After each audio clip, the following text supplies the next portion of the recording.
मोदी सरकार के तीसरी कार्यकाल का पहला बजट पेश हो गया है, जिसमें सबसे ज्यादा बजट रक्षा क्षेत्र पर खर्च किया गया है। तो वहीं दुनिया भर में रक्षा मामलों पर नजर रखने वाली संस्था Stockholm International Peace Research Institute की ताजा रिपोर्ट के अनुसार रक्षा पर सबसे ज्यादा खर्च करने वाले देशों में भारत चौथे नंबर पर है। पिछले 5 साल के दौरान भारत दुनिया भर में सबसे ज्यादा सैन्य संजो सामान खरीदने वाला देश रहा है।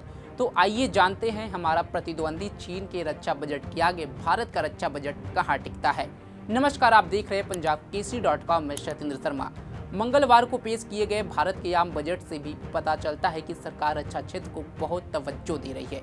साल 2024-25 के लिए भारत की संसद में 48 लाख करोड़ रुपए का जो बजट पेश किया गया, उसमें सबसे ज्यादा लगभग 6,22,000 करोड़ रुपए रक्षा के क्षेत्र के लिए रखे गए, जो कुल बजट का लगभग 13% है।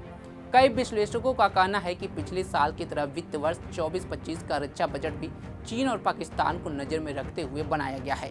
रक्षा मामलों पर लिखने वाले पत्रकार प्रतीक प्रशांत मुकाने ने लाइव मिनट में लिखा है कि भारत का सैनिक आधुनिकीकरण पर जोर पड़ोसी देशों को ध्यान में रखकर होता है, और इसके साथ उन्होंने चीन और पाकिस्तान के रक्षा बजट का खाका भी पेश किया है। भारत के लगभग 75 अरब डॉलर के रक्षा बजट के मुकाबले चीन ने 2024 में रक्षा के लिए 230 अरब डॉलर से अधिक की रकम का प्रावधान किया है। दूसरी ओर भारत का रक्षा बजट पाकिस्तान की तुलना में लगभग 10 गुना ज्यादा है। ऐसे में पहले यह देखना जरूरी है कि खुद भारत सरकार के अनुसार रक्षा बजट का इस्तेमाल कैसे किया जाएगा। रक्षा मंत्री राजनाथ सिंह ने इस बारे में सोशल मीडिया प्लेटफॉर्म एक्स पर अपने संदेश में जहां वित्त मंत्री निर्मला सीतारमण का शुक्रिया अदा किया, वहीं इस रकम के इस्तेमाल के बारे में भी जानकारी दी। उन्होंने लिखा कि रक्षा बजट में 1,72,000 करोड़ रुपए के पूंजी निवेश से सशस्त्र बलों की क्षमता को और शक्ति मिलेगी। रक्षा मंत्री ने कहा, मुझे खुशी है कि कैपिटल हिट के तहत पिछले बजट में सीमावर्ती सड़कों के लिए जितनी रकम का प्रावधान हुआ था, उसमें 30% का इजाफा किया गया है।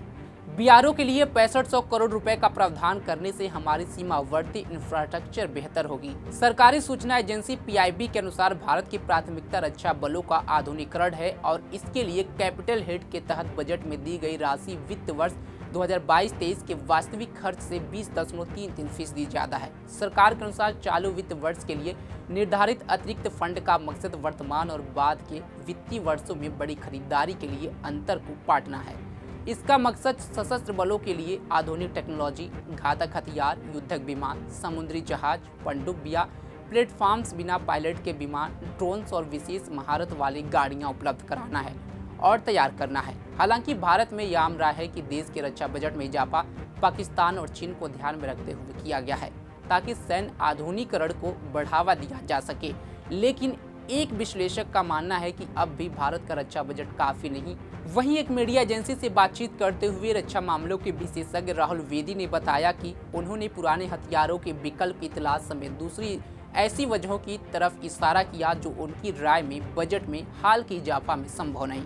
उन्होंने कहा कि अगर महंगाई को ध्यान में रखा जाए तो पिछले साल की तुलना में लगभग 5% की वृद्धि कोई बड़ी वृद्धि नहीं है। अगर ठीक से देखा जाए तो यह वृद्धि केवल 4.79% है। उन्होंने यह भी बताया कि रक्षा बजट के 2 हिस्से होते हैं, एक रेवेन्यू और दूसरा कैपिटल।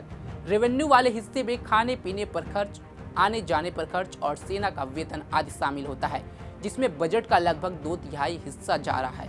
जबकि पेंशन के लिए अलग से रकम का प्रावधान किया गया है। उनके अनुसार सेना को आधुनिक बनाने और साजो सामान की खरीद और आयात के लिए 1/3 से कुछ अधिक राशि का प्रावधान किया गया है, जो सेना की वर्तमान स्थिति के हिसाब से कुछ खास नहीं है।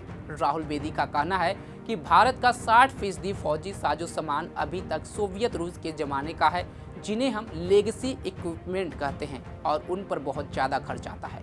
उनके अनुसार इसे लेकर पिछले 20 सालों से चिंता जताई जा रही है, लेकिन यूक्रेन में रूसी हमले के बाद इस बात पर चिंता बढ़ गई कि यह इस्तेमाल योग्य है या नहीं।